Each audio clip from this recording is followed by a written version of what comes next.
রাধে রাধে। দেখুন সেই মাধবকুণ্ড, সিলেটের সেই ঝর্ণা, বিখ্যাত জলপ্রপাত। আমরা আসছি দিনাজপুর রামসাগর ট্যুরিস্ট এজেন্সি থেকে। আপনারা যদি এই ধরনের ঝর্ণা, মেঘ, পাহাড়, পর্বত, বিভিন্ন পর্যটন দেখতে চান, অবশ্যই আমার সঙ্গে যোগাযোগ করুন। যে আমার ঠিকানা হচ্ছে রামসাগর ট্যুরিস্ট এজেন্সি, দিনাজপুর, মন্টু রায়। আমি পরিচালনায় আছি। সেই দর্শন করে সেই ঝর্ণা মাধবকুণ্ড। আমরা এখন বর্তমানে সিলেটে আছি। সিলেটের সেই মাধবকুণ্ড ঝর্ণা দেখুন, দর্শন করুন। এই যে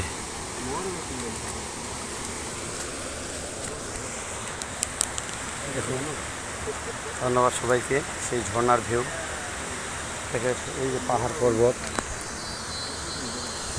বিভিন্ন পাহাড় পর্বত এবং ঝর্ণা। আমরা বর্তমানে মাধবকুণ্ডে আছি।